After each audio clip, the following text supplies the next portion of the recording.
The story of ancient Egypt begins with the Nile, the world's longest river.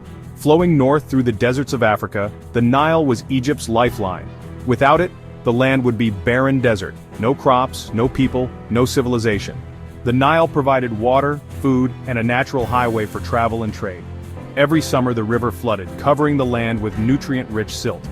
This annual event transformed the desert into fertile farmland, allowing crops to flourish.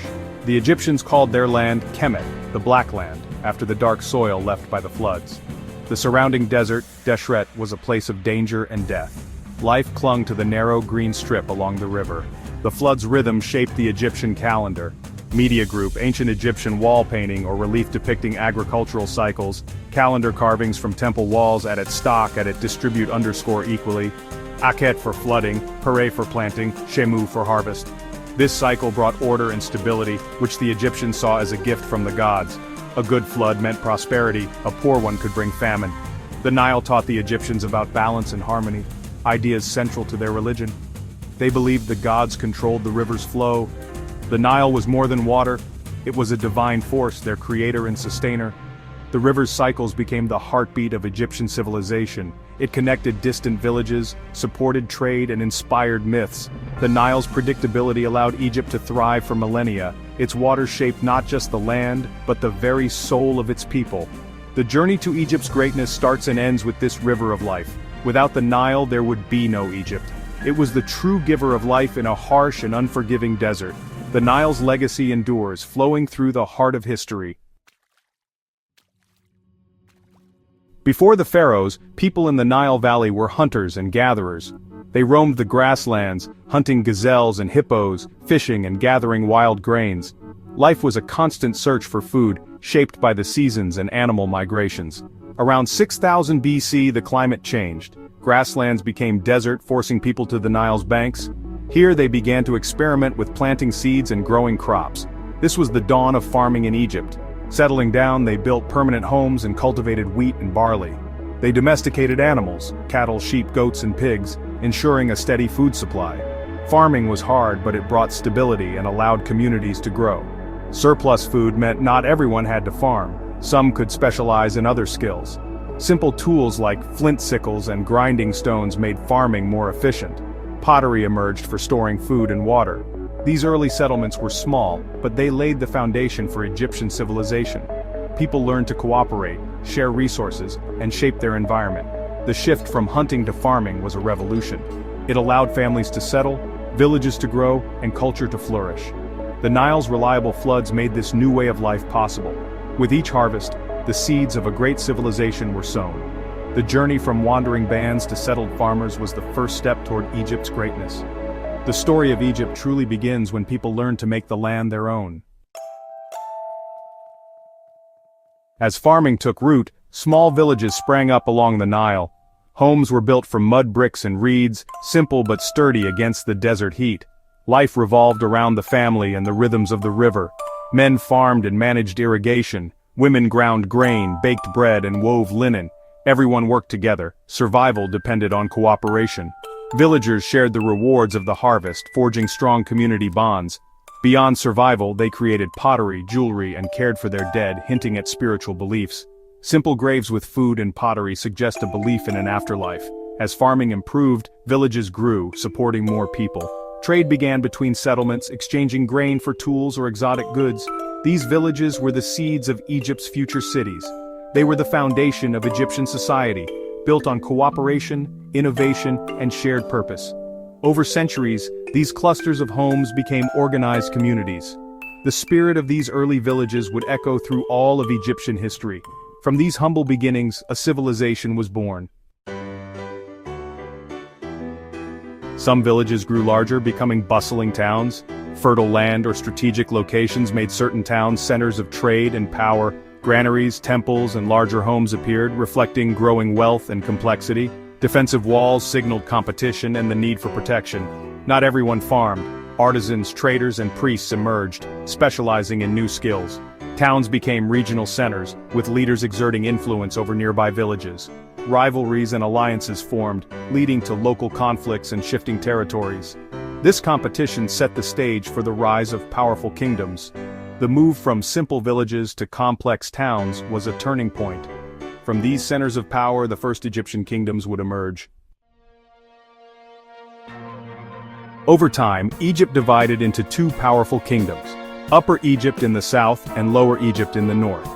Upper Egypt was a narrow valley, symbolized by the white crown and the vulture goddess Nekhbet. Lower Egypt was the fertile Nile Delta, marked by the red crown and the cobra goddess Wadjet. Each region had its own culture, symbols and rulers. For centuries the two lands were rivals, competing for resources and influence. The idea of the two lands became central to Egyptian identity even after unification. Pharaohs called themselves lords of the two lands, embodying the union of opposites. This duality, valley and delta, order and chaos, shaped Egyptian thought. The struggle to unite Upper and Lower Egypt set the stage for the rise of the first pharaoh. Around 3100 BC, a king from Upper Egypt, often called Narmer, conquered Lower Egypt, uniting the two lands. The Narmer palette shows him wearing both the white and red crowns, symbolizing his rule over all Egypt.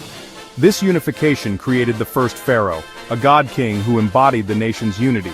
The new capital, Memphis, was founded at the meeting point of Upper and Lower Egypt. A central government emerged, collecting taxes, organizing irrigation, and building temples. Scribes and officials managed the kingdom's affairs, creating a complex bureaucracy. The pharaoh's rule marked the start of the dynastic period, centuries of stability and growth. Dynasties passed power from father to son, ensuring continuity. The first pharaohs laid the foundations for Egypt's future greatness. From scattered villages, a mighty kingdom arose, united, organized, and ready to build an empire. The age of the pharaohs had begun.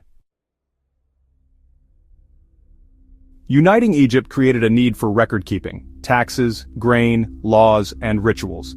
The Egyptians invented hieroglyphs, a script of pictures and symbols called the words of the gods. Hieroglyphs combined pictograms, phonetic signs, and determinatives to express complex ideas. Learning to read and write was difficult. Only a select group, the scribes, mastered it. Scribes trained for years, becoming essential administrators, accountants, and record-keepers. Writing was seen as magical. Inscribing a name gave it eternal life. Tombs and temples were covered in hieroglyphs to ensure the dead's survival in the afterlife. For daily use, Egyptians developed a simpler script, hieratic, written on papyrus. Writing allowed Egypt to govern, preserve its history, and pass down its beliefs.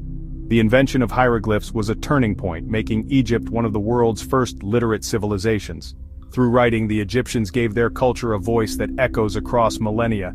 Hieroglyphs were more than words, they were the key to immortality. The magic of writing helped Egypt endure. Egypt's unity and wealth enabled the construction of monumental buildings. The pyramids built as tombs for pharaohs are the most iconic. The Step Pyramid at Saqqara, designed by Imhotep for King Djoser, was the first great stone monument. Later, the Great Pyramids at Giza showcased Egypt's engineering genius. These massive structures were built by skilled workers, not slaves, during the flood season.